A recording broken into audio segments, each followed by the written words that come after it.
தலைப்பு. வாழ்க்கைக்கு பலம் சேர்ப்பது பணபலமா மனபலமா அப்படின்னு நல்லா கேட்டிருக்கீங்க. நான் கேட்கலமா, தலைப்பு கொடுத்திருக்கேன். தலைப்பு நீங்க தான் கொடுத்திருக்கீங்க. எனக்கு முன்னால வந்து பேசின கருணாநிதி அவர்கள் பேச ஆரம்பிக்கும் போதே யாரை சொல்லி பேசினாரு? வள்ளலார் பிறந்த இடம் பக்கத்தில் இருக்கிறது, திருநாவுக்கரசர் பாடிய இடம் இதோ பக்கத்தில் இருக்கிறது என்று சொல்லி ஆரம்பிக்கிறார். அப்படிதான் ஆரம்பிக்கிறார். ஆமா. அந்த வள்ளலார் கேட்டாரு, அப்பா என் வேண்டுதல் கேட்டருள்வாய், ஆருயிர்க்கெல்லாம் நான் அன்பு செய்தல் வேண்டும் என்று பாடியவர் வள்ளலார் பெருமான். எதுக்கே அதை போய் சொல்றீங்க? அவர் என்ன பணம் கொடுனா சொன்னாரு? ஆருயிர்க்கெல்லாம் ஏதாவது பேங்க் மேனேஜரை பத்தி பேசியிருக்கலாம். ஆருயிர்க்கெல்லாம் அன்பு செய்தல் வேண்டும் என பாடிய வள்ளலார் பெருமான். அதே நேரத்தில் திருநாவுக்கரசர் என்ன சொன்னார்? யாமார்க்கும் குடியல்லோம் நமனை என்றோம் நரகத்தில் இடர்படும் என்று எவர் எதிரே வந்து நின்றாலும் என் பக்தியையும் கொள்கையையும் மாற்ற முடியாது என்று மன வளத்தோடு தைரியத்தோடு பேசியவர் திருநாவுக்கரசு சுவாமிகள். அவர் பேசணும்னா அவரை பணபலத்தை பத்தி பேசுறவங்க பேசலாமா? மன வளத்துக்குரியவர் எல்லாம் அவருக்குரியவரா எடுத்துக்கிட்டு தம்பி அப்படியே ஒரு குழப்பி இருக்காரு. உங்க தம்பி தானே கருணாநிதி சார்? ரொம்ப நல்லா பேசினார். அவர் எங்க வந்து நின்னாரு? வஉசியை பத்தி பேசினார். வஉசி அவர்கள் செக்கிழுத்து சிரமப்பட்டாரே என்று சொன்னார். கடைசி வரைக்கும் அவர் மண்ணெண்ணெய் விற்கின்ற காலம் வருகின்ற வரையில் வஉசி சொன்னார், எண்ணெய் வித்தாவது பிழைத்துக் கொள்வேனே தவிர எண்ணெய் வித்து பிழைக்க மாட்டேன் என்று சொன்ன ஒரு தேச தியாகி அவர். அதனால தான் செக்கிழுத்த செம்மலை பற்றிய புத்தகங்கள் இந்த புத்தக காட்சியில் அறிவு திருக்கோயில்ல விக்குது. நீங்க சொன்ன செக்கு கிழிக்கிறவங்க புக்கெல்லாம் இங்க இருக்காது. செக்கு இழுத்த செம்மலை பற்றிய புத்தகங்கள் தான் இங்க அதிகமாக இருக்கிறது என்றால் மன வளம் தான் வாழ்க்கைக்கு பலம் சேர்க்கும் என்பதை மறந்து விடாதீர்கள். அதெல்லாம் ஒண்ணும் இல்ல. பணம் இருந்தா அவர் எங்கனாலும் போவாராம் வருவாராம். இன்னைக்கே ராத்திரி அவர் கையில ஒரு 10 லட்சத்தை கொடுத்து சரி கடலூர் பஸ் ஸ்டாண்ட்ல ஒத்தையில இறக்கி விட்டு போயிருவையா? வேற யாருக்காவது சொல்லி வேற விடுங்க. ஆமா, அப்படியே அமலாக்கத்துறை பின்னால போய் அப்படியே அமுக்கிட்ட வர 10 லட்சம் ரூபாயோட நின்னா நிம்மதியா இருப்பார் ஐயா? மனசுக்கு எனக்கு தெரியலமா, அந்த மனுஷன் கூட 10 பேரை சேர்த்துக்கிட்டு கூட நிப்பாரு. மனசுக்கு பலம் இருக்க வேண்டும். மனத்துக்கு எது வலிமை தருகிறதோ அதுதான் வாழ்க்கைக்கு பலம் தரும். பணம்ங்கிறது வெறும் கருவி. இவர் சொல்றாரு இன்னைக்கு உலக இருதய தினம்.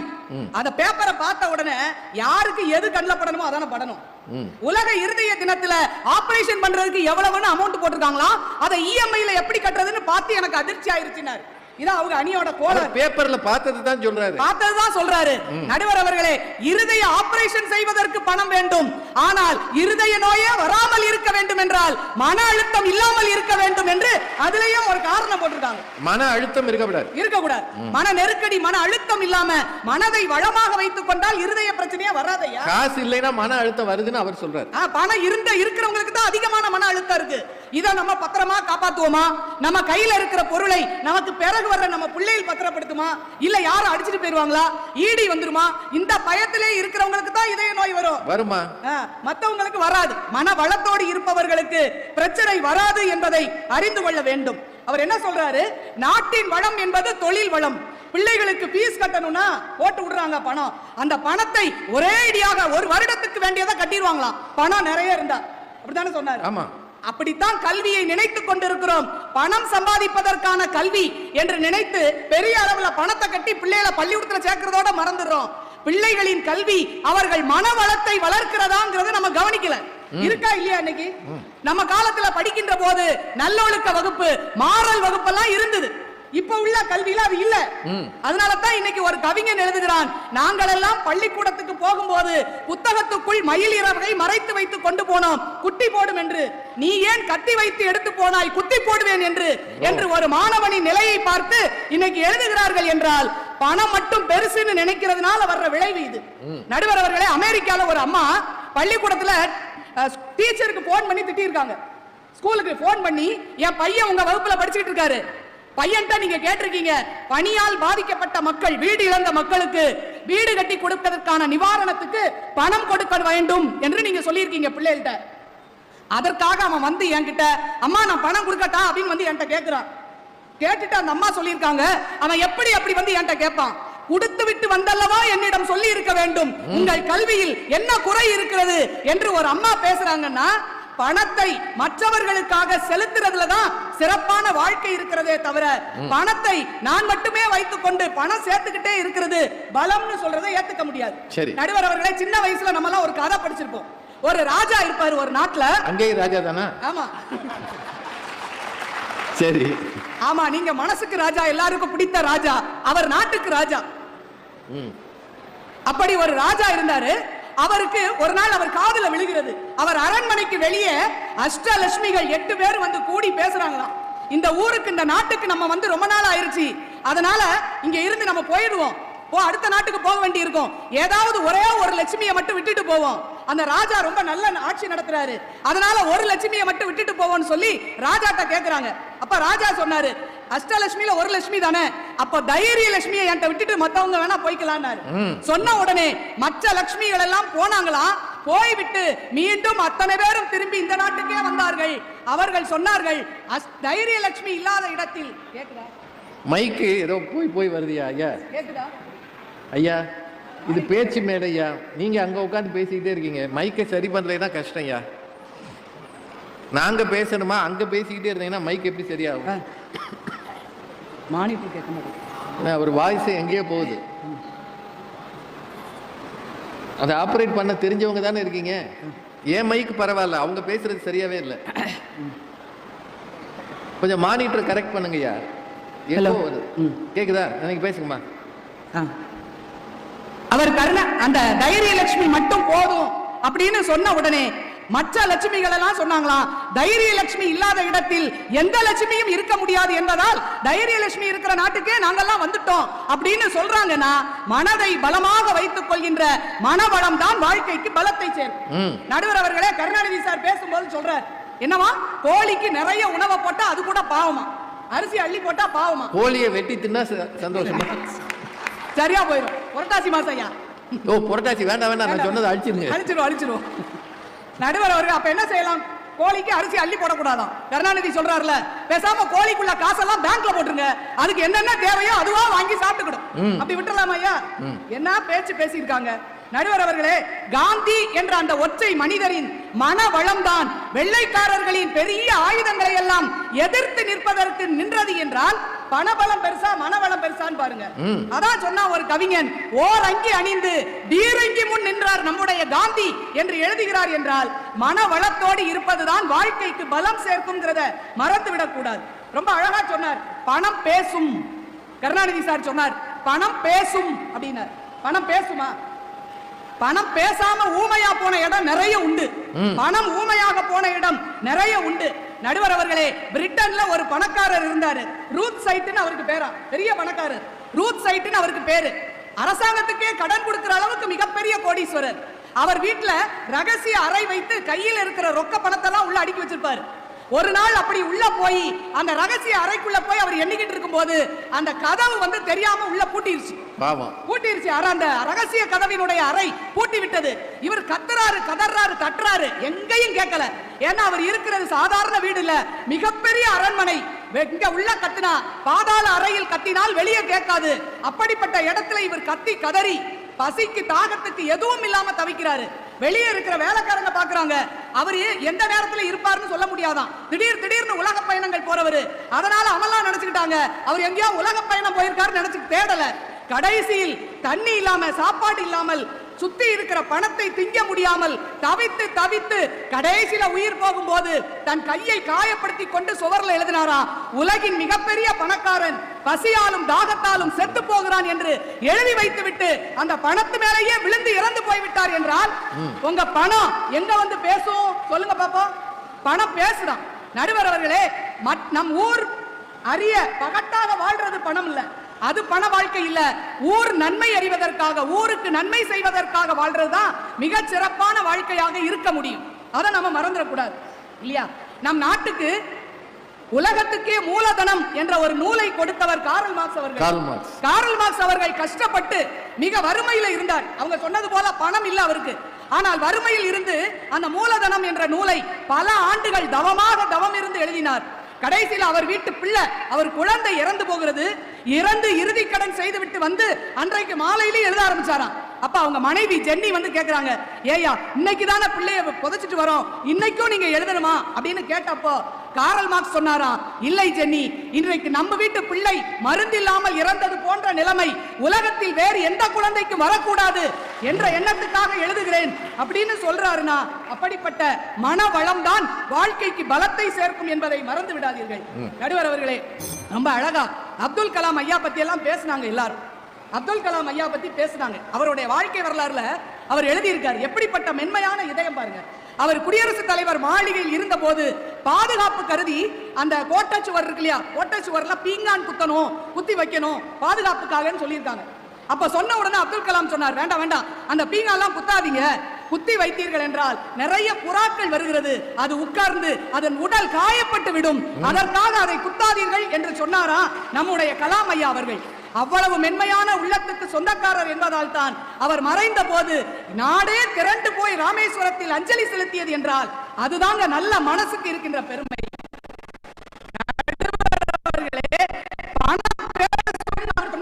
பணம் பேசாது, ஆனா குணம் பேசும். நாம் இல்லாத இடத்திலும் நம்முடைய நல்ல மனம் பேசும். எப்படின்னா, ஒரு ஊர்ல இறைச்சி பதப்படுத்துற ஒரு ஆலை, தொழிற்சாலை, இறைச்சிகளை பதப்படுத்துகிற ஒரு தொழிற்சாலை, அதுல ஒருத்தர் வேலை பார்க்கிறார். வேலை பார்க்கிற மனுஷன் என்ன பண்ணுவாரு, உள்ள போகும்போது வாசல்ல நிக்கிற வாட்ச்மேன் இருப்பார் இல்லையா, செக்யூரிட்டி, அவரை பார்க்கும்போது சார் வணக்கம் அப்படின்னு சொல்லிட்டு போவார். திரும்ப வீட்டுக்கு போயில சார் பாய் அப்படின்னு சொல்லிட்டு போவார். வழக்கமா பேசுவார், நல்லா இருக்கீங்களா வைக்கிறீங்களான்னு கேட்டுட்டே போவார் வருவார். ஒரு நாள் அவர் உள்ளே அந்த இறைச்சி பதப்படுத்துகின்ற குடவுனுக்குள் இருந்த போது அவர் உள்ள இருக்கிறாருன்னு தெரியாமலேயே கதவை கூட்டிட்டு போயிட்டாங்க. உள்ள அவ்வளவு குளிர், தாங்க முடியாத குளிர். அந்த குளிர்ல இவருக்கு கை காலெல்லாம் விரைச்சு போகுது. ஐயோ, நம்ம உள்ள இருக்கிறது யாருக்குமே தெரியாது, அந்த பணக்காரர் மாதிரி யாருக்குமே தெரியாதே, நம்ம இப்படியே சாக போறோமோன்னு பயந்தாரு. ஆனா கொஞ்ச நேரத்துல கதவை திறந்து கொண்டு யாராவது உள்ள இருக்கீங்களா அப்படின்னு கேட்டுக்கிட்டு அந்த செக்யூரிட்டி உள்ள வந்தார். வந்த உடனே இவர் நான் இருக்கிறேன்னு சொல்றாரு. எப்படியா என்னைய தேடுனீங்கன்னு கேட்டப்ப அவர் சொன்னார், ஒண்ணு இல்ல சார், எல்லாரையும் மாதிரி நீங்களும் போய்கிட்டே இருந்தீங்கன்னா எனக்கு உங்களை ஞாபகம் இருக்காது, ஆனா ஒவ்வொரு நாள் நீங்க வெளியே போகும்போதும் என்னை பார்த்து வணக்கம் சார், பாய் சார், நல்லா இருக்கீங்களான்னு கேட்பீங்க பாத்தீங்களா, அந்த புன்னகையோடு நீங்க பேசுகின்ற பேச்சு எனக்கு நினைவு இருந்தது. இன்னைக்கு என்ன சார் வெளியே வரலையே என்று நினைத்துதான் உங்களை தேடி உள்ளே வந்தேன், உங்கள் உயிரை காப்பாற்றுற பாக்கியம் எனக்கு கிடைச்சதுன்னு சொல்றாருன்னா, பணம் பேசாது, குணம் பேசும் என்பதை மறந்து விடக்கூடாது. நடுவர் அவர்களே, அடுத்தவர்களுக்காக மனவளத்தோடு நாம் பாடினால் நமக்கு அப்படி ஒருத்தரை இறைவன் அனுப்பி வைப்பார். ராமாயணத்துல ராமனும் சீதையும் காட்டுக்கு புறப்பட்ட போது சீதை நம்ம இவ்வளவு செல்வத்தை விட்டுட்டு போறமேன்னு கவலைப்படல, வருத்தப்படல, தன் கணவனோடு இருப்பதே மகிழ்ச்சின்னு போற. போகின்ற போது சுமந்திரன் என்ற தேரோட்டி கிட்ட சீதை சொல்லிவிட்ட ஒரு வார்த்தை என்னவா, நான் வளர்த்த நாகன வாய்ப்புள் கிளி போன்ற பறவைகள் எல்லாம் உள்ளே இருக்கின்றன அரண்மனையில், அதையெல்லாம் என் தங்கைகளிடம் சொல்லி நீரும் இறையும் போட சொல்லுங்கள் அப்படின்னு சொல்லிட்டு வந்தான். கடைசியில வெளியே வரும்போது கூட பறவைகள் துன்புறக்கூடாது என நினைத்த சீதையின் மனதுக்காகத்தான் சீதையை ராவணன் தூக்கி சென்ற போது ஜடாயு என்ற பறவை போராடி சீதையை காப்பாற்றுவதற்கு துணையாக இருந்து சாட்சியாக நின்றது என்றால் பணம் பேசாது, ஆனால் குணம், நம்முடைய மன வளம் என்பது நமக்கு முன்னால் அவர் சொன்னது போல வேல் போல நின்று நம்மை காப்பாற்றும் என்பதை நாம மறந்துவிடக் கூடாது. நடுவர் அவர்களே, நன்கு வேயப்பட்ட கூரையுள் மழை நீர் புகாது என்பது போல நல்ல பக்குவப்பட்ட மனசுக்குள் ஆசை ஒருபோதும் போகாது. பணம் இருக்கிறதே, அந்த பணம் மேல மேல பணம் சேர்க்கணுங்கிற வெறிய கொடுக்கும், தூக்கம் வராது. கொஞ்சம் லாபம் குறைஞ்சாலும் தவிக்கும், எங்க பிரச்சனை வந்துச்சுன்னு தெரியலையான்னு தவிக்கும், தூக்கம் வராது. ஆனால் குணம் என்பது எப்போதும் நம்மை அமைதியாக மகிழ்ச்சியாக வைத்திருக்கும். வயல்ல கணவர் கூலி வேலை செஞ்சுக்கிட்டு இருக்காரு, வயக்காட்டுல கூலி வேலை பார்த்துக்கிட்டு இருப்பாரு. மனைவி மத்தியானம் அவருக்கு கஞ்சி கொண்டுட்டு போவாங்க. கஞ்சி கொண்டுட்டு அந்த அம்மா போகுது, வெறும் கஞ்சியும் பச்சை மிளகாவும் கொண்டுட்டு போகுது. கொண்டு அவருக்கு சாப்பாடு கொடுத்த உடனே அவன் குடிச்சு முடிச்சுட்டு அவளுக்காக ஒரு பழம் அங்க பறிச்சு வச்சதை கொடுக்குறான். இன்னைக்கு வயக்காட்டுல நான் தேடி எடுத்து வச்சேன் உனக்காக அப்படின்னு சொல்லும் போது ரெண்டு பேரும் அந்த அன்பை பரிமாறிக்கொண்டு மகிழ்கிற போது எப்படி இருந்தது என்று கவிஞர் யுகபாரதி எழுதுகிறார். வானம் பார்த்த பூமியான அங்கே எப்போதும் பிரிய மழை பெய்கிறது என்று எழுதுகிறார் என்றால் மனவளம்தான் வாழ்க்கைக்கு பலம் சேர்க்குமே தவிர பணம் என்பது நிரந்தரம் இல்லாதது, அது என்றைக்கும் பலமாக விளங்காது என்று சொல்லி வாய்ப்புக்கு நன்றி பாராட்டி விடைபெறுகிறேன். நன்றி, வணக்கம். என்ன கதைங்கிறீங்க? என்ன அஷ்டலட்சுமி, தைரியலட்சுமி, இந்த மகாலட்சுமி சொல்லியிருக்காங்க. ஆமா, ஒரு விஷயம் தெரியுமா உங்களுக்கு? லட்சுமிங்கிறவங்க எதுக்கு அதிபதி? பணத்துக்கு. பணத்துக்கு அதிபதி, செல்வத்துக்கு லட்சுமி. உங்க கதையில கூட நீங்க லட்சுமியை தான் கொண்டு வர்றீங்க. செல்வம்ங்கிறது வேணுங்க, கதை விடுறது கதை. கதை விடுறதுக்கே எங்க மகாலட்சுமியோட துணை உங்களுக்கு தேவைன்னு சொன்னா வந்து அழகா ஒண்ணு சொன்னாங்க. எங்க வேற கதை சொல்லிருக்கலாம்லமா? வேற கதை. நடுவர் அவர்களே, எங்க கருணாநிதி சார் 10 லட்சம் கொடுத்து இந்த பஸ் ஸ்டாண்ட்ல அவரை உட்கார வைக்கணும். எவ்வளவு நாளமா யோசிச்சுட்டு இருக்கீங்க? அவர் எப்படியும் பஸ் ஸ்டாண்ட்ல உட்கார வைக்கணும்னு முடிவு பண்ணிட்டீங்க. 10 லட்சம் கொடுத்து பஸ் ஸ்டாண்ட்ல, எதுக்கு 10 லட்சம் தந்தா எதுக்கு நாங்க பஸ் ஸ்டாண்ட்ல உட்கார போறோம்? வேண்டாங்க, அவருக்கு 10 வேணாம், அவருக்கு 5 எனக்கு 5 கொடுங்க. இது என்னையா புது டீலிங்கா இருக்கு? ஆமா, இது டீலிங் வெளிப்பட. ஏன்னா அவங்களுக்கு தான் நல்ல மனசாச்சே. அவங்க ஒரு கல்லூரியில பேராசிரியரா இருக்காங்க, துணை முதல்வரா வேற இருக்காங்க. இன்னைக்கு சம்பளம் வந்திருக்கும், அக்கவுண்ட்ல பணம் இருக்குல்ல, ஒண்ணும் இல்லைன்னா ஜிபே அனுப்புனா கூட போதும், வாங்கிக்கிறேன். டீல் ஓகேவா தம்பி? இதெல்லாம் அப்புறமா மேடை முடிஞ்ச பிறகு. இல்லங்க, மனசுன்னு தர மாட்டாங்க, சும்மா பேச்சு வாயால தான் வட சொல்றது. 10 லட்சம்ன்றது தப்பு தான், கூடுதல் தரலாம். அவங்க கோடீஸ்வரிங்க, அவங்க மனசுக்கு எவ்வளவு வேணாலும் தரலாம். எங்க தரமாட்டாங்க, சும்மா பேச்சுல கதை. அமெரிக்காவை பாரு, ஐரோப்பாவை பாரு, உள்ளூர்ல நீங்க பார்க்க மாட்டீங்க. எங்க எல்லாம் அங்கதான், அமெரிக்கா, ஐரோப்பா, அங்க எங்க எங்க என்னென்னமோ பேசியிருக்காங்க. நடுவர் அவர்களே, இருதய நோய் வராமல் இருக்கணும்னா இருக்க மன அழுத்தம் இருக்கக்கூடாது. நாங்க அதை தான் சொல்ல வர்றோம். எப்ப மன அழுத்தம் வரணும்னு நினைக்கிறீங்க? நம்ம கையில ஒரு பர்ஸ் வச்சிருப்போம்ல, பர்ஸ் கனமா இருந்தா மனசு லேசா பறக்கிறது மாதிரியே இருக்கும், ஃளைட்ல போறது மாதிரியே இருக்கும். பர்ஸ் காலியா இருந்தா மனசுல பாரம் வந்துடும். பிரச்சனை அங்க இருந்து வரல, நாளைக்கு செலவுக்கு என்ன பண்ணுவேன்னு யோசிச்சு பாருங்க. தூக்கமே வராதுங்க. பல பேருக்கு அதிகாலையில தான் இதயம் சம்பந்தமான நோய் வரும். அதிகாலையில தூக்கத்துல எந்திரிச்சு நாளைக்கு என்ன பண்ண போறேன், செலவுக்கு என்ன பண்ண போறேன், கடன்காரனை எப்படி சமாளிக்கிறேன்னு யோசிப்பான், அட்டாக் வந்துடும். அங்க ஆஸ்பத்திரிக்கு போயாச்சுன்னா அவர் எல்லாத்தையும் செக் பண்ணிட்டு உடனே பைபாஸ் பண்ணணும் பாரு, இல்ல ஆஞ்சியோ பண்ணணும் பாரு, இல்லீங்களா? இல்லன்னா அவர் என்ன பண்ணுவார், ஒரு டாக்டர் கிட்ட போனா, டாக்டர் கிட்ட போய் சொன்னா, எங்க நீங்க உடம்ப குறைக்கணும், சுகரை குறைக்கணும், உப்பை குறைக்கணும், எல்லாத்தையும் கேட்டுக்கிட்டு அவன் சொன்னா, டாக்டர் அதுக்கு நீங்க ஃபீஸை குறைக்கணும்னா. எவ்வளவு ஃபீஸ்ங்கிறீங்க? தாக்குப்படி ஆகாது. அந்த அளவுக்கு தான் நிலைமை இருக்கு. அவங்கள மாதிரி பேராசிரியர்கள்லாம் சமாளிச்சிருவாங்க. நான் சாதாரண ஆசிரியர், அவங்கள விட குறைவா தான் சம்பளம் வாங்குறேன். சமாளிக்கிறதுங்கிறது என்ன இருந்தாலும் அந்த வைத்தறிச்சல் இருக்குயா. மனவள வேணும். நல்லா புரிஞ்சுக்கிட்டீங்க. ஒரு பேச்சாளருடைய மனசை நடுவரால தான் புரிஞ்சுக்க முடியும். அதனால தான் நீங்க பட்டிமன்றத்துக்கே ராஜாவா இருக்கீங்க. இப்ப பரவாயில்ல, சரியா சொல்லிட்டேனா? நான் மைக்க சொன்னேயா. நல்லா எல்லாம் ஒண்ணுதான், நல்லா இருக்கு. ஏன்னா எதை சொன்னாலும் தப்பாகுது. பேச்சு சரியா இருக்கணும்னா மைக்கு நல்லா இருக்கணும். நம்ம வாழ்க்கை சரியா இருக்கணும்னா பணம் நிறைய இருக்கணும். பணம் இல்லைன்னா எதுவுமே பண்ண முடியாது. அங்க கடலூர் வந்தாச்சுன்னா வள்ளலார சொல்லிடுறது. வள்ளலார் ஆறு உயிர்க்கெல்லாம் நான் அன்பு செய்ய வேண்டும் சொன்னாரு. ஆனா அவர் அங்க என்ன பண்ணார், சத்திய தர்மசாலையை வைத்து வர்றவங்களுக்கெல்லாம் சாப்பாடு போட்டார். அணையாத அடுப்பு வச்சு சாப்பாடு போட்டார் வள்ளலார் பெருந்தகை. ஏன்னா அவருக்கு தான் தெரியும் பசி என்பது ஒரு நோய், அதை சாப்பாட்டால தான் சரி செய்ய முடியும்னு. வர்றவங்களுக்கெல்லாம் இன்னைக்கும் நிறைய ஏழைகள் அங்க உட்கார்ந்து சாப்பிட்டுக்கிட்டே இருக்கிறாங்க, இல்லீங்களா? அந்த அளவுக்கு கஷ்டப்படுறவங்களுக்கு தான் அதுல தெரியும். நாவுக்கரசர் நீங்க சொல்லாம, நாவுக்கரசருக்கு சிவபெருமானுடைய அருள் இருந்தது. அதனால தான் சிவபெருமான நினைச்சு பாடினதும் சிவபெருமான் படிக்காசு தந்தார். காசு வேண்டி சிவபெருமான் பாடினார்ல, நாவுக்கரசருக்கு சிவபெருமான் படிக்காசு கொடுத்தார். எங்களுக்கெல்லாம் அவர் படிகளக்கணுங்கிறதுக்காகத்தான் நாங்க ஊரா பணம்னு பேசிக்கிட்டு இருக்கிறோம். வாசி தீரவே காசு கொடுத்தாரு. அவர் கொடுத்ததுனால தான் அவரால் செய்ய முடிஞ்சதுங்க. எங்க வந்து நீங்க இதெல்லாம் போட்டு பேசிக்கிட்டு வாவுசி என்னது, எண்ணெய் விற்றாலும் பரவாயில்லை, எண்ணெய் விற்க மாட்டேன்னு வாவுசி சொன்னார். ஆனா கடன் தொல்லையினால அவர் ஆசைப்பட்டு படிக்கிறதுக்காக, சட்ட மேதை அவர், ஆசைப்பட்டு அவர் படிக்கிறதுக்காக வாங்கின சட்ட புத்தகங்களை எல்லாம் விற்க வேண்டிய நிலைமைக்கு ஆளானார். அந்த நிலைமை நமக்கு வரக்கூடாதுங்கிறதுக்காக நாங்க பேசிக்கிட்டு இருக்கோம். நம்மகிட்ட இருக்க புத்தகத்தை யார் வாங்குவா? ஆமா, இல்லங்க, நிலைமை அதுதானே. அவருடைய பெரிய சொத்து, அது சொத்துக்கள் எல்லாம் காணாம போயிடுச்சு. ஆனா ஒண்ணு தெரியுமா, இப்படி அவர் கஷ்டப்பட்ட பிறகு கூட யாருமே அவருக்கு உதவி செய்யவில்லை. நன்றி கட்ட உலகம் என்பதை புரிஞ்சுக்கணும். நமக்காக தானே அவர் போராடினார். அந்த உணர்வு இல்ல. அதனால தான் கடைசி காலத்துல நம்ம கஞ்சி குடிக்கிறதுக்கு கொஞ்சம் சேர்த்து வைங்கன்னு நாங்க பேச வந்திருக்கோம். உங்களுக்கு தான் பென்ஷன் வரும்ல? ஆமாங்க, பெண்ணும் கவனிக்காது, சண்ணும் கவனிக்காது, பென்ஷன் தான் நம்மளை கவனிக்கும். அதுல இப்ப வேலைக்கு வர்ற அரசு ஊழியர்களுக்கு பென்ஷன் இல்லங்கிறாங்க. பென்ஷன் வேணும்னு நாங்க போராடிக்கிட்டு இருக்கிறோம். அதெல்லாம் வெளியே வச்சுக்கங்க. இல்லங்க, நான் இதை சொல்றேன், பட்டிமன்றத்துல வச்சிராதீங்க. ஆமா, இது வந்து என்ன தேவை இருக்குங்க, வாழ்வாதாரம் அது. ஏன்னா வயதான காலத்துல பென்ஷன் இருக்கிறவங்கள தான் பிள்ளைகள் தேடி, பென்ஷனர்ஸுக்கு இந்த மாச பென்ஷன் வர்ற நேரத்துல மரியாதை இருக்கும். பேங்குக்கு கூட்டிட்டு போய் பென்ஷனை வாங்கிட்டு அப்படியே பஸ் ஸ்டாண்ட்ல விட்டுட்டு பிள்ளை போடிடுவான். இருக்குதுங்க. அதுக்காக தான் நாங்க சொல்ல வர்றோம். நடுவர் அவர்களே ரொம்ப நல்லா பேசி இருக்கிறாங்க. மேடம், அடுத்தது காரல் மார்க்ஸ், எந்த மேடையில பேசினாலும் காரல் மார்க்ஸ் அப்துல் கலாம் ஐயா. ஆமா, அப்துல் கலாம் சொல்ல எதையாவது சொல்லி இந்த கவிதை எழுதுறவங்க எல்லாம் எதையாவது எழுதிக்கிட்டு மானே தேரே குயிலே போட்டுக்கிற மாதிரி தான். எந்த மேடையில வந்தாலும் அப்துல் கலாம், காரல் மார்க்ஸ்.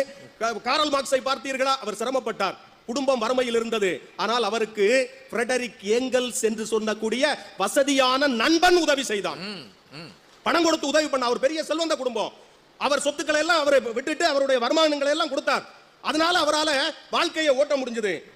நீங்க ராமன் சீதை, ராமனை பார்த்தீர்களா? சீதையை பார்த்தீர்களா? என்ன கதையெல்லாம் நீங்க சொன்னீங்கல்ல, ஒண்ணு தெரியுமா? அந்த கம்பராமாயணத்துல தானே அதை படிச்சீங்க.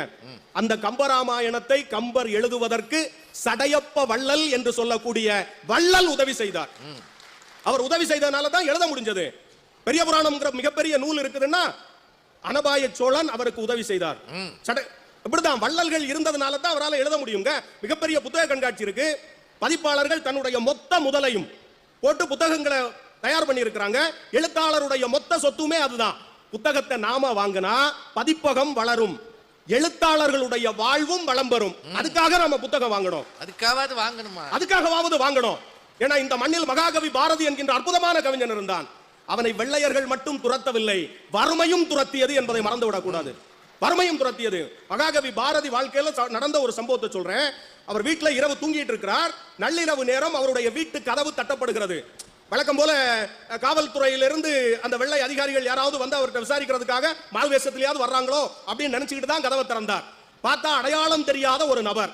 இவரோடு சுதந்திர போராட்ட காலத்தில் கலந்து கொண்டவர் நீலகண்ட பிரம்மச்சாரின்னு பேரு. நிறைய பேருக்கு அவர் பேரே நிறைய பேருக்கு தெரியாது. நீலகண்ட பிரம்மச்சாரி.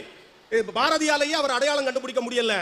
நான் தான் நீலகண்ட பிரம்மச்சாரின்னு சொல்றார். என்ன இப்படி ஆயிட்டீங்க? தலைமறைவு வாழ்க்கை வாழ்ந்துகிட்டு இருக்கிறார். கதவை திறந்து பார்க்கிறார். தளர்ந்து போய் உட்கார்றார். பாரதி சாப்பிட்டு 4 நாள் ஆச்சு, ஏதாவது காசு இருந்தா கொடுன்னு கேட்கிறார். கண் கலங்கிய பாரதி இருந்து அவர் வீட்டிலேயே அரிசிக்கு பஞ்சம் இருந்த அரிசியை சமைச்சு சாப்பாடு போடுறார். சாப்பிட சாப்பிட நீலகண்ட பிரம்மச்சாரியுடைய கண்ணிலிருந்து கண்ணீர் வழியுது. இதை பார்த்த பாரதிக்கும் கண்களிலிருந்து கண்ணீர் தாரை தாரையாக வழிகிறது. அந்த நேரத்தில் தான் மகாகவி பாரதி எழுதினான், தனி ஒரு மனிதனுக்கு உணவில்லை எனில் இந்த ஜெகத்தினை அழித்திடுவோம். நான் கஷ்டப்பட்டவங்களுக்கு தான் தெரியும். இந்த மாதிரி கோடீஸ்வரிகளுக்கு அதை பத்தி எல்லாம் தெரியாது. ஏங்க நீங்க எல்லாரும் சம்பளம் வாங்குறவங்க இருக்கிறோம்ல, சம்பளம் வருது. நம்ம வசதியான வாழ்க்கை இல்ல, ஒரு வசதியான வாழ்க்கையை உருவாக்கணுங்கிறதுக்காகவே சொந்தமா ஒரு வீடு கட்டுவோம் இல்லீங்களா? இடம் வாங்கி வீடு கட்டுறதை விட கடன் வாங்கி வீடு கட்டுறவங்க தான் அதிகம். நிஜமா சொல்றேன். இன்னைக்கு எனக்கு கொஞ்ச நேரத்துக்கு முன்னாடி salary credited ஒரு மெசேஜ் வந்தது. அதான் அந்த ஓயாம சம்பளத்தை பத்தியே பேசுறீங்க. வருதுங்க. அது கூட என்னமோ அடுத்த அரை மணி நேரத்துல EMI debited வந்துச்சு. வந்துருச்சுல. வந்த சந்தோஷம் காலி ஆயிடுச்சு. ஆமா, கடை வாங்கினா விடுவானா? என்ன இது? வேற வழி இல்லல்ல. சந்தோஷமா வாடகை வீட்டுல இருந்தா ஓனர் தொந்தரவு. சரி. கடன் வாங்கி வீடு கட்டினா EMI தொந்தரவு. EMI என்ன தெரியுமா? நாளைக்கு வர்ற சம்பளத்தை இன்னைக்கே அடமானம் வைக்கிறதுக்கு பேரு தான் EMI பேரு. நம்ம போலி வாழ்க்கை தான் வாழ்ந்துகிட்டு இருக்காங்க. பணம் இல்லைன்னா எங்க கல்யாண வீடுகள் இருக்குல்ல, கல்யாணத்தை பத்தி எல்லாம் சொன்னீங்க. இப்ப எல்லாம் மனவளம் எங்க இருக்கு? ஒரு காலத்துல கல்யாணத்துக்கு வீடு தேடி குடும்பத்தோட வந்து தாம்பூலத்துல பத்திரிக்கை வச்சு தந்தாங்க. இப்ப எல்லாம் என்ன பண்றாங்க? வாட்ஸ்அப்ல தான் கல்யாண பத்திரிக்கை அனுப்புறாங்க. எனக்கு ஒருத்தன் வாட்ஸ்அப்ல கல்யாண பத்திரிக்கை அனுப்புனா, நானும் மொய்ய வாட்ஸ்அப்லயே அனுப்புனேன். 2000 நோட்டை போட்டோ எடுத்து தான் வச்சு கேட்டு அனுப்புனேன். உங்களுக்கு ரொம்ப மனவளம்யா. ஆமா, வேற அவன் வாட்ஸ்அப்ல அனுப்புனா நானும் வாட்ஸ்அப்ல. செலவு லாபம் இல்ல. எங்க தெருவுல சமீபத்தில் நடந்துங்க ஒரு கல்யாணம் நடந்துச்சு. கல்யாணம் நடந்த 3வது நாள் கல்யாண மாப்பிள்ள நோட்டை எடுத்துட்டான், மொய் நோட்டை எடுத்துட்டு வர்றான். பக்கத்து வீட்டுல இருக்கிறவனா, என்ன நீ ஏமாத்திட்டான்னா? இல்லையே, உன்னை ஏமாத்தலையே, கல்யாணத்துக்கு வந்தனே தான் பாரு. எங்க நான் உனக்கு 500 ரூபாய் மொய் செஞ்சிருக்கேன், எனக்கு நீ 200 ரூபாய் தான் மொய் செஞ்சிருக்க, 300 ரூபாய் எடுங்கிறான். 300. அவன் எவ்வளவு புத்திசாலி? உங்க ஊர் வில்லங்கமான ஊர் தான். அவன் புத்திசாலி. என்ன சொன்னா, நீ எனக்கு 500 மொய் வச்சா நான் உனக்கு மட்டன் பிரியாணி போட்டேன், நீ எனக்கு சாதா மட்டமான பிரியாணி தான் போட்டா இது போதான்னா. நம்ம உலகம் யதார்த்தமான உலகம் அப்படித்தான் இருக்கு. வாழ்க்கையில தீபாவளி வருது இல்ல, தீபாவளி வருது. தீபாவளி நேரத்துல நல்ல காசு இருக்கிறவங்க எல்லாம் பட்டாசு வாங்குவாங்க, பட்டாசு கடைக்கு போவாங்க, நகை கடைக்கு போவாங்க, புடவை கடைக்கு இப்பவே போக ஆரம்பிச்சிட்டாங்க. நான் இங்க சொல்லல, பொதுவா சொன்னேன். இப்பவே போக ஆரம்பிச்சு. காசு இல்லாதவங்க அடகு கடைக்கு தானே போவாங்க. அடகு கடைக்கு போவாங்கல்ல. நான் முத்துக்குமார்ங்கிற அற்புதமான ஒரு கவிஞன் எழுதுனா, ஒவ்வொரு அடகு கடை கம்மலிலும் பிரியமில்லாமல் கலச்சி கொடுத்த ஒரு பெண்ணின் கண்ணீர் துளி உலர்ந்து கொண்டிருக்கிறதுன்னு எழுதுனான். ஏன்னா எவ்வளவு சிரமம் இருக்குன்னு பாருங்க வாழ்க்கையை ஓட்டுறதுக்கு. எங்க கடன் இருக்குல்ல, கடனை பற்றி எல்லாம் பேசுறாங்க. பணத்து கடன்லையும் பணம் தான் இருக்கு, சேமிப்பிலையும் கடன் பணம் தான் இருக்குது. ஆனா கொஞ்சம் ஆரம்பத்துல கொஞ்சமா தெரியும், போக போக அது வளர்ந்துகிட்டே இருக்கும். வளர்ந்து வர்றது கடனா இருந்தா வாழ்க்கை கேள்விக்குறியாயிரும். அதே இது சேமிப்பா இருந்துச்சுன்னு வச்சுக்கோங்க, வாழ்க்கை சந்தோஷமா ஆயிரும். அதுக்காக சேமிங்கன்னு சொல்றதுக்காக நாங்க வந்திருக்கோம்.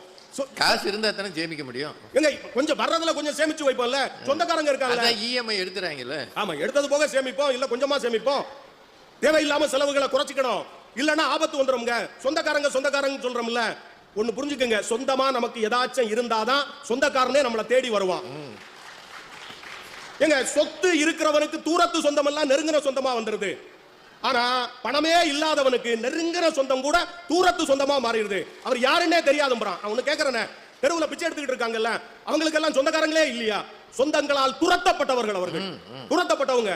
எங்க ஏரியாவுல ஒருத்தர் ஒரு கோயில் வாசல்ல பிச்சை எடுத்துக்கிட்டு இருந்தான். பிச்சை எடுத்துக்கிட்டு இருந்தா என்னமோ கோயிலுக்கு நம்ம ஆட்கள் என்ன பண்ணுவான், கோயில்ல போய் உண்டியல்ல காசு அதிகமா போடுவான், மக்களுக்கு கொடுக்க மாட்டான். வந்து பார்த்தா 1 ரூபாய் 2 ரூபாய், மிஞ்சி போனா 10 ரூபாய். அவன் வருமானம் கட்டுப்படி ஆகல. இந்த ஏரியாவை மாத்தணுமே நினைச்சு நடந்து போய் அடுத்த தெருவுக்கு போனா ஒரு டாஸ்மாக் இருந்துச்சு.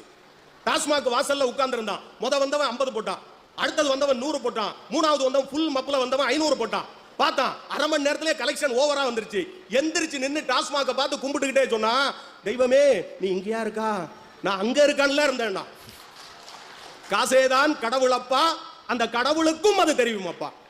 எங்க கடலூர் மாவட்டம், எங்க மீனவர்கள் அதிகமாக இருக்கிற பகுதி இல்லீங்களா, மீனவர்கள் கடலுக்கு போவாங்க. எவ்வளவு சிரமமான விஷயம். புயல் அடிக்கும், சூறாவளி சுழற்சி அடிக்கும், சுனாமி கூட வரும், மழை வரும், எல்லாத்தையும் தாங்கி கொண்டு அவர்கள் கடலில் ஆழ்கடலுக்கு போறது வயிற்றின் பசியையும் குடும்பத்தின் பசியையும் தீர்ப்பதற்காக தானங்க. அதனால்தான் வாலி எழுதினார், ஒரு நாள் போவார் ஒரு நாள் வருவார், ஒவ்வொரு நாளும் துயரம், ஒரு ஜான் வயிற்றை நினைப்பவர் வாழ்வை வளர்ப்பவர் வாழ்வை ஊரார் நினைப்பது சுலபம் எழுதினார். பணக்காரர்களுக்கு ஏழையின் கஷ்டம் புரியாது. எங்க 2 பணக்காரர் இருக்கும். ஆமாங்க, வேற சொல்லல. எங்க கர்நாடகா நமக்கு தண்ணி தர மாட்டேன்னு சொல்றாங்க. நம்ம பயிர் கருகிட்டே இருக்குது.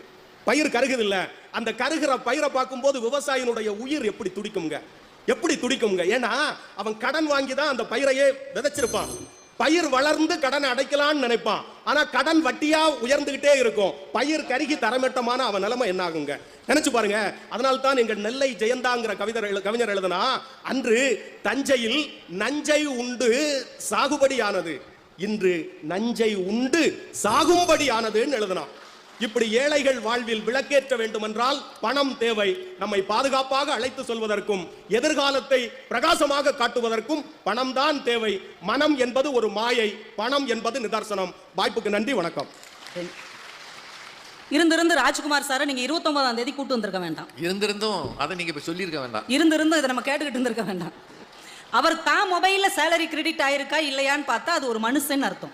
அடுத்தவங்க மொபைல்ல அவங்களுக்கு சம்பளம் வந்திருக்கான்னு எட்டி பார்த்திருக்காரு பாருங்க. இவர் தாங்க மா மனிதர்.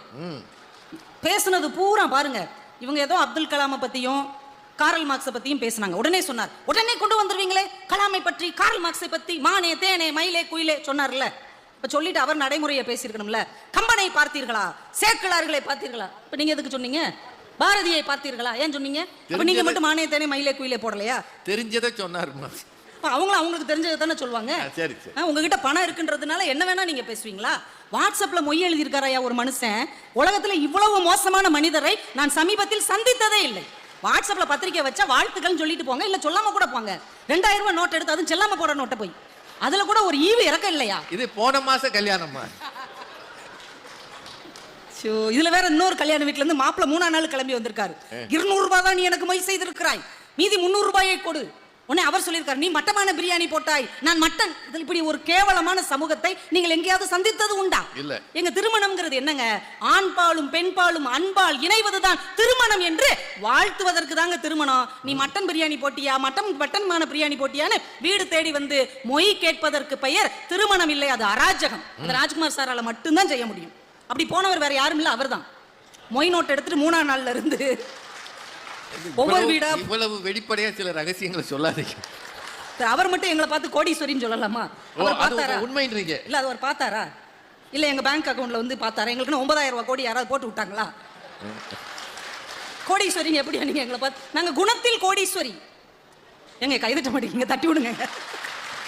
பெரும்பாலும் உண்மைக்கு மட்டும்தான் கைதட்டுவாங்க. தட்டிட்டாங்கல்ல.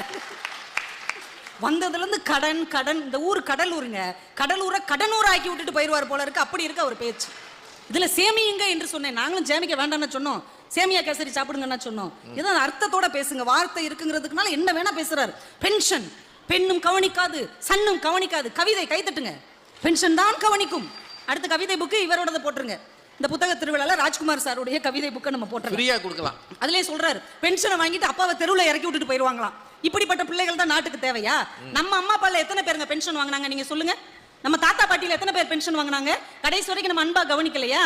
பணத்தை விட குணம் தான் முக்கியம் என்று சொல்லி கொடுத்து வளர்த்ததால் தான் நம்ம அம்மா அப்பா நம்ம தாத்தா பாட்டி நம்ம நல்லா வச்சிருந்தோம். ஆனா பிள்ளைகள் கிட்ட என்னைக்கு பணம் தான் முக்கியம், பணம் தான் முக்கியம், பணம் தான் முக்கியம்னு சொல்லி கொடுத்தோமோ அவங்க நம்மள பென்ஷனை வாங்கிட்டு தெருவுல உடத்தான் செய்வாங்க. ராஜ்குமார் சார் கவனமா இருந்துக்கோங்க, உங்க பென்ஷனை நீங்களே போய் வாங்குங்க. புள்ள குட்டிகளை கூட்டு போகாதீங்க, நடுத்தருவுல இறக்கி விட்டுருவாங்க. அவருக்கு சர்வீஸ் இருக்குமா, அதுக்குள்ள பென்ஷனை பத்தி சொல்லு. இருந்தாலும் ஒரு ஞாபகப்படுத்தி விடுவோம். மனுஷன் இப்பவே ரிட்டையர் ஆகிருவீங்க போல. இதுல அந்த கதையை வேற நல்லா கவனிச்சிருக்காரு. மனுஷனுக்கு வந்து அந்த நினைவு திறன் இருக்கு. உங்க அஷ்டலட்சுமி கதை சொன்னாங்களா? லட்சுமி என்பவர் யார்? அவர்தான் செல்வத்தின் அதிபதி. செல்வத்தின் அதிபதி யார்? அவர்தான் திருமகள். உலகத்துல யாருக்கும் தெரியாது பாருங்க. நீங்க ஒரு விஷயம் கவனிங்க, நவராத்திரி வரப்போகுது. நம்ம லட்சுமியவும் கும்பிடுவோம், துர்க்கையவும் கும்பிடுவோம், சரஸ்வதியும் கும்பிடுவோம். இப்ப லட்சுமி அவர் சொன்ன மாதிரி செல்வத்துக்கு அதிபதி. அவங்க எப்படி உட்கார்ந்துருப்பாங்கன்னு பாத்துக்கிறீங்களா? அந்த ஓவியத்துல சம்மணம் போட்டு உட்கார்ந்துருப்பாங்க திருமகளாகிய லட்சுமி. ஆனால் கல்விக்கு அதிபதியாகிய சரஸ்வதி கால் மேல கால் போட்டு உட்கார்ந்துருப்பாங்க. ஏன் தெரியுமா? செல்வம் படைத்தவன் அடக்கமாக இருக்க வேண்டும், கல்வி கற்றவன் கம்பீரமாக இருக்க வேண்டும் என்பதற்காகத்தான் அந்த ஓவியத்துல கூட அப்படி வரைஞ்சாங்க. கல்வி என்பதுதான் ஞானம். ஞானம் பெற்றவர்கள் மனவளத்தோடு இருப்பார்கள். பணம் உடையவர்கள் உங்களை மாதிரி மொய் நோட்டை தூக்கிக்கிட்டு யார் யார் 100 ரூபாய் கம்மியா கொடுத்தாங்க நாளை வாங்க பொறாம. அது கல்யாணம் ஆகி 3வது நாள், 3வது நாளே வீட்டம்மாட்ட பேசாம நோட்டை தூக்கிட்டு தெரிஞ்சிருக்காரு. ஒரு மறுவீடு மாமியார் வீடு போய் நல்ல சோறு திங்காம மொய் நோட்டை எடுத்துட்டு அவர் எங்க இருக்காருன்னு தேடி அலைஞ்சிருக்காரு. ஐயா, இப்படி ஒரு மனவளம் படைத்த மனிதர் எங்கேயாவது பார்த்தது உண்டா? தப்பு, ரொம்ப தப்பு. இதுல வேற சொல்றாரு, திருநாவுக்கரசரை பற்றி நீங்க பேசலாமா? நாங்களும் அங்க பேசணும், நீங்களே சொல்லுங்க. கருணாநிதி சார் பேசினாரு, எங்க அணி தலைவி பதில் சொன்னாங்க. அதை நீங்க திரும்ப பேசலாமா? திருநாவுக்கரசருக்கு கடவுள் பணம் கொடுத்தாரு. எதுக்கு கொடுத்தாரு? பென்ஸ் கார் வாங்குறதுக்கு கொடுத்தாரா? அந்த காலத்துல இல்ல இல்ல. வீடு கட்டுறது, சரி வீடு கட்டுறதுக்கு கொடுத்தாரா? தேர் வாங்கிருக்கலாம்ல, அந்த பணத்தை வச்சு அவர் ஒரு தேர் வாங்கலாம்ல. அப்ப கார் இல்ல, தேர் இருந்ததுல, ஒரு பென்ஸ் தேர், ஒரு லம்போகினி தேர் வாங்கி போயிருக்கலாம்லங்க. நீங்க ஏதோ ஆர்டர் பண்ணிருக்கீங்களாமா? ஏதோ சொல்லத்தாங்க முடியும். நான் மொய் நோட்டை வச்சுக்கிட்டாயா அலையிற 200 300 ரூபாய் வாங்கி. எங்க திருநாவுக்கரசர் எதுக்கு தெரியுமா? ஒழுங்க ஆன்மீகத்தை இலக்கியத்தை படிங்க. அவர் ஏன் சிவபெருமான்கிட்ட காசு கேட்டார் தெரியுமா? திருவேழிமிழலைன்னு ஒரு ஊருக்கு போறாங்க.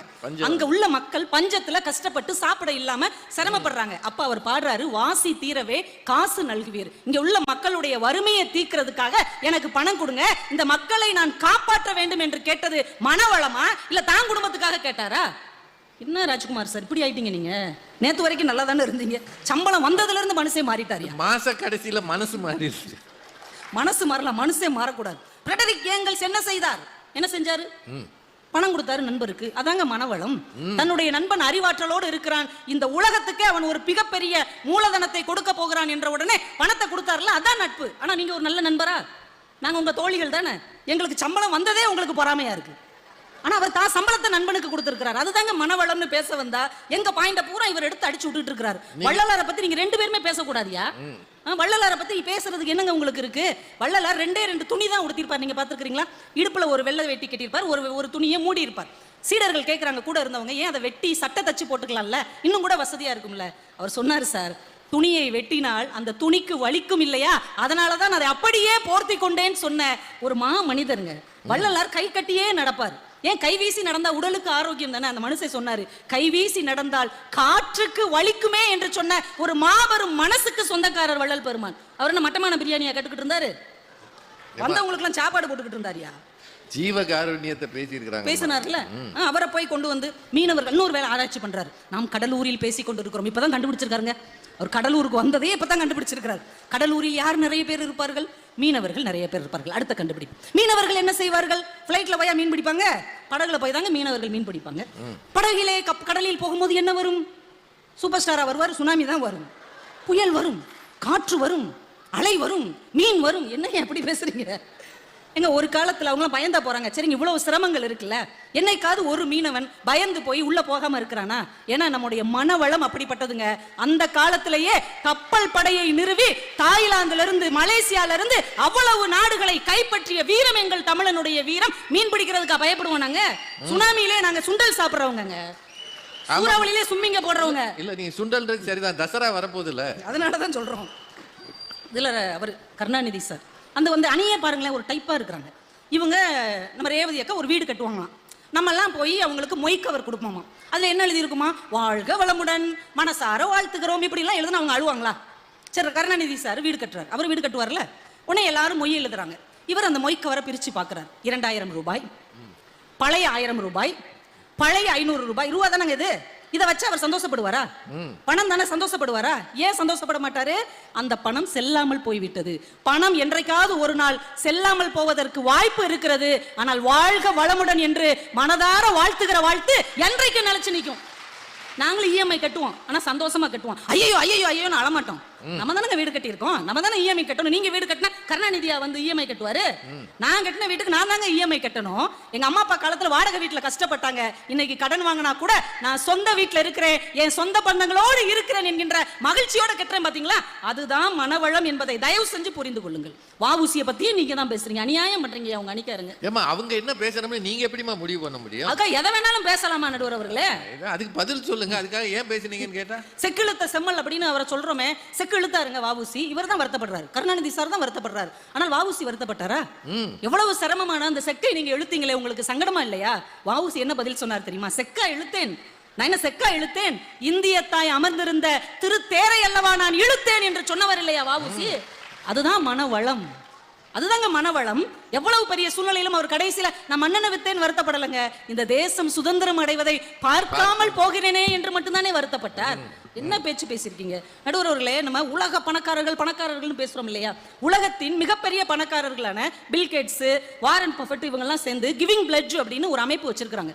கொடுப்பதற்கு உறுதி சத்தியம் பண்ணி இவ்வளவு கொடுக்கிறோம். தங்கள் சொத்தில் 50% 90% வரை உலகத்தில் இருக்கிற கஷ்டப்படுகிற மக்களுக்கு மருத்துவம், கல்வி, இயற்கை பேரிடர், நோய் தொற்றுக்கு கொடுக்கிறோம் என்று எழுதிவிட்டார்கள். அதுதான் மனவளம். பணக்காரங்க எல்லாம் பணக்காரங்க இல்ல, யாருக்கு கொடுக்கிறதுக்கு மனம் இருக்கிறதோ அவன் தான் உண்மையான பணக்காரன். இருக்கு கொடுக்குறான் சார், கொடுக்கிறதுக்கு மனசு இருக்கும்ல. ராஜ்குமார் சாருக்கு இருக்கு, கொடுக்கல அவரு. அவருக்கு வாரன் பஃபெட் அளவு இருந்தா கொடுத்துருப்பாருமா. நீங்க நினைச்சுக்கிட்டு இருக்கீங்க 200 ரூபாய்க்கு அப்பயும் வருவாரு போயிட்டு எடுத்துக்கிட்டு. வாரன் பஃபெட் சொல்லியிருக்காருங்க ஒரு வார்த்தை, நம்ம பெற்றவர்கள் மனசுல ஆழமா பதிந்து கொள்ள வேண்டிய ஒரு வார்த்தை. வாரன் பஃபெட் 1% தான் தன் பிள்ளைகளுக்கு சொத்தா எழுதியிருக்கிறார். எழுதிட்டு அவர் ஒரு வார்த்தை சொல்றார், உங்க பிள்ளைகள் எதையாவது ஒன்றை செய்வதற்கு என்ன தேவையோ அதை கொடுங்கள், எதையுமே செய்யாமல் இருப்பதற்கு தேவையானதை தயவு செய்து கொடுத்து விடாதீர்கள், அது அவர்களை கெடுத்து விடும் சொன்னாரா? விக்டர் பிராங்கல்னு ஒரு மனநல மருத்துவர் நடுவர்கள், இதை சொல்லி நான் முடிச்சிருவேன். விக்டர் பிராங்கல் அவருக்கு பேரு. ஹிட்லர் காலத்துல அவரு அந்த யூத வதை முகாம்ல சிக்கினவர். ரொம்ப கஷ்டத்தை, சித்திரவதையெல்லாம் அனுபவிச்சு கடைசி காலத்துல தப்பிச்சு வந்து அவர் தன்னுடைய மருத்துவ தொழிலை தொடர்கிறார். அப்ப அவர் வாழ்க்கையில சந்திச்ச அனுபவங்களை ஒரு புத்தகமா போடுறார். அதுல ஒரு சுவையான சம்பவத்தை அவர் பதிவு செஞ்சிருந்தார். நடந்த சம்பவம். ஒரு நாள் நடுராத்திரி அவருக்கு ஒரு போன் கால் வந்திருக்கு. அதை அட்டன் பண்ணி பேசும்போது யாரோ ஒரு பெண்மணி பேசுறாங்க, டாக்டர் எனக்கு மனசே ரொம்ப நான் நொந்துட்டேன், எனக்கு எந்த தைரியமும் இல்லை, எனக்குன்னு யாருமே இல்லை, உறவு நட்பு எல்லாரும் என்னை கைவிட்டு விட்டார்கள், நான் தற்கொலை செய்து கொள்ள போகிறேன். உடனே இவர் அந்த அம்மாட்ட 2 மணி நேரம் பேசியிருக்கிறார். உங்களுக்கு என்ன பிரச்சனை, ஏன் இப்படி மனம் தளர்றீங்கன்னு 2 மணி நேரம் பேசி அவங்களுடைய பிரச்சனையெல்லாம் கேட்டுட்டு, நீங்க அப்படிலாம் தற்கொலை பண்ணக்கூடாது, இந்த உலகத்துல நாமும் வாழ்வதற்கு வழி இருக்கிறது, நிறைய அறிவுரை சொல்லியிருக்கிறார். அவங்க சரி டாக்டர் நான் இனிமே தற்கொலை பண்றேன், என்னத்தையே விட்டுறேன்னு போனை வச்சுட்டாங்க. சில மாதங்கள் கழிச்சு 2 பேரும் நேரில் சந்திக்கிறாங்க. இப்போ அவர் கேட்குறாரு அந்த அம்மாட்ட, அன்னைக்கு நான் உங்ககிட்ட பேசினதுக்கு அப்புறம் தானே உங்க தற்கொலை எண்ணத்தை விட்டீங்க? ஆமா டாக்டர், நான் சொன்ன எந்த விஷயம் உங்களை ரொம்ப கவர்ந்தது, எது உங்க மனசுக்குள்ள ஆழமா தச்சது சொல்லுங்க. எதுவுமே இல்லை அந்த மாதிரி பதில் சொல்லுவாங்க. நீங்க சொன்ன எதுவுமே என் மனசை மாத்தல. என்னங்க அப்புறம் எப்படி நீங்க மாறினீங்க? ஒரு நள்ளிரவு என் உறவு என் நட்பு கைவிட்ட பின்னால் கூட யாரோ ஒருவர் என் துயரத்தை கேட்பதற்கு இருக்கிறாரே என்கின்ற நம்பிக்கை தான் என்னை வாழ வைத்தது. அதுதாங்க மனவளம். நீங்க சக மனிதனுக்கு கொடுப்பது 200 ரூபாய் 300 ரூபாய் இல்ல, நான் துயரப்பட்டு நிற்கும் போது உனக்காக நான் இருக்கிறேன் என்று அவர்கள் கைகளை பற்றி ஆறுதல் சொல்கிறீர்கள் இல்லையா, அந்த வார்த்தைக்காகத்தான் இந்த உலகம் காத்திருக்கிறது. அப்படிப்பட்ட மனவளம் தான் இன்றைக்கு நமக்கு தேவை. அதுதான் சிறந்த வாழ்க்கை. வசதியான வாழ்க்கை என்றால் அது பணபலம், ஆனால் சிறந்த வாழ்க்கை என்றால் மனவளத்தால் மட்டுமே அமைய முடியும் என்று சொல்லி வாய்ப்புக்கு நன்றி கூறி விடைபெறுகிறேன். நன்றி.